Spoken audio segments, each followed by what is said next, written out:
What does your day-to-day work involve? My day-to-day work involves managing and developing relationships with our channel partners. This includes working with partners to help them grow their businesses, troubleshooting any issues they may have, and providing training and support. I also work closely with our internal teams to ensure that our channel partners have the resources they need to be successful. What is your greatest challenge in your role? The greatest challenge in my role is to ensure that our channel partners are able to sell our products effectively and efficiently. In order to do this, I need to have a good understanding of their business models and how they operate.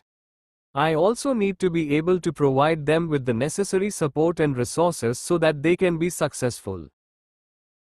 How do you develop and manage relationships with channel partners? There are a few key things to keep in mind when developing and managing relationships with channel partners. Keep communication lines open and honest. It's important to be transparent with your channel partners about your expectations, goals, and any changes or updates to your plans.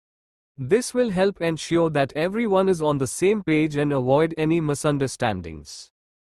Build trust. Trust is essential for any relationship, and this is especially true for business relationships. Your channel partners need to trust that you will keep your promises and deliver on your commitments. You can build trust by being reliable, consistent, and fair in your dealings with them. Offer support. Your channel partners are an extension of your business, so it's important to offer them the support they need to be successful. This may include training, marketing materials, or technical assistance.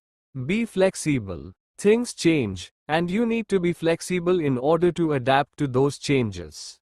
Whether it's a change in the market or a change in your partner's needs, being flexible will help you maintain a strong relationship with your channel partners. Respect each other's time and resources. Both you and your channel partners are busy, so it's What strategies do you use to increase sales through the channel? There are a few key strategies that I use to increase sales through the channel. First, I work closely with my channel partners to ensure that they have the necessary resources and support to be successful in selling our products. This includes providing them with product training, marketing materials, and sales tools. Additionally, I regularly communicate with channel partners to keep them up to date on new product releases and promotions. Finally, I offer incentives and rewards programs to encourage channel partners to sell more of our products. What are the biggest obstacles to channel sales growth? There are a few key obstacles to channel sales growth. Firstly, the channel sales model is often reliant on a small number of key customers, meaning that any loss of business from these customers can have a big impact on sales figures. Secondly, the nature of the channel means that there can be a lot of competition for shelf space and mind share from other brands, making it difficult to stand out. Finally, many channel sales teams are under-resourced and lack the necessary support from senior management, making it hard to drive growth. How do you identify new channel partners? There are a few ways to identify new channel partners. Research your industry and target market. This will help you narrow down who would be a good fit as a channel partner. Ask your existing channel partners for referrals. If they are happy with your products or services, they may be willing to introduce you to other potential partners.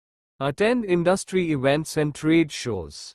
This is a great way to meet potential channel partners and learn about new companies that might be a good fit for your business.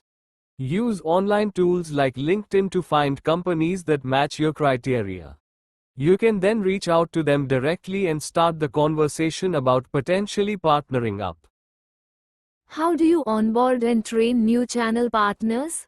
The onboarding process for new channel partners typically includes providing them with training and resources on your company and products, as well as guidance on how to best sell and promote your offerings. This can be done through in-person training sessions, webinars, or other educational materials. Once they are up to speed on your products and services, It is important to stay in close communication with your channel partners to ensure they are meeting your expectations and achieving success. How do you measure the success of your channel partnerships? There are a few key metrics that we use to measure the success of our channel partnerships. First, we track the number of new customers that each partner brings in. This helps us to gauge whether our partners are effectively reaching new markets and generating interest in our products. Second, we track the number of sales that each partner generates. This helps us to assess whether our partners are successfully selling our products and achieving their targets.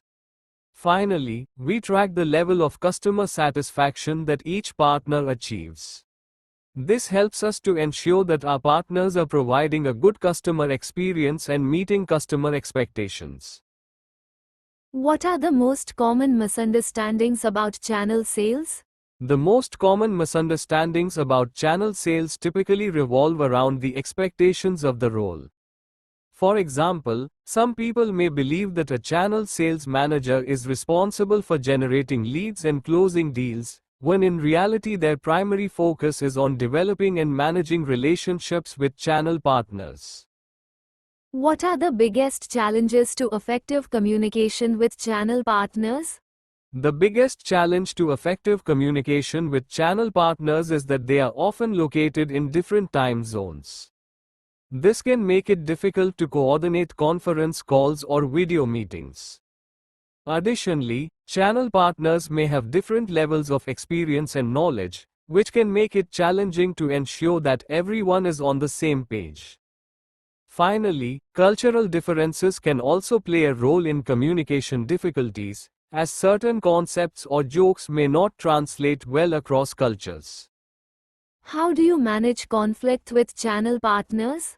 There are a few ways to manage conflict with channel partners. The first is to try and avoid it altogether by having clear communication from the start and setting expectations. However, if conflict does arise, the best way to handle it is to address it head-on. Have a candid conversation with the channel partner to try and resolve the issue. If that doesn't work, consider involving a third-party mediator. What are the best practices for managing channel partner performance? There are a number of best practices for managing channel partner performance, which include setting clear and achievable objectives, maintaining regular communication, providing adequate training and support, monitoring performance regularly, and taking corrective action where necessary. Setting clear and achievable objectives. It is important to set clear and achievable objectives for channel partners, as this will help to ensure that they are focused on the right things and are working towards the same goals as the company. Objectives should be specific, measurable, achievable, relevant, and time-bound. Maintaining regular communication. Regular communication with channel partners is essential in order to keep them up to date with company news and developments, as well as to ensure that they are aware of any changes or updates to company policies or procedures. Communication should be two-way, so that channel partners have the opportunity to provide feedback or raise any concerns they may have. Providing adequate training and support. Channel partners need to be properly trained on the products or services they will be selling, as well as any company policies or procedures. They should also be provided with ongoing support in order to answer any questions or resolve any issues they may have. How do you incent channel partners to sell your products or services? There are a number of ways to incent channel partners to sell your products or services. The most common method is to offer them a commission on each sale that they make. Other methods include offering them exclusive discounts or pricing, providing them with marketing support, and giving them access to special sales or product training. What are the most common mistakes made in channel sales? There are several common mistakes made in channel sales, but some of the most frequent ones include not defining the target channel customer, not maintaining consistent communication with channel partners, not providing sufficient training and support to channel partners, not monitoring and managing the performance of channel partners, not rewarding high-performing channel partners. What are the best ways to troubleshoot channel sales problems? There are a few different ways that you can troubleshoot channel sales problems. First, you should try to identify the root cause of the problem. This can be done by talking to your channel sales team and trying to identify any patterns or common issues that they are experiencing. Once you have identified the root cause of the problem, you should develop a plan to address it. This plan should involve both short-term and long-term solutions so that the problem can be effectively resolved. After developing a plan, you should implement it and then monitor the results to see if it is effective. If it is not, then you may need to adjust your approach. Finally, you should always be open to feedback from your team so that you can continuously improve your process for addressing channel sales problems.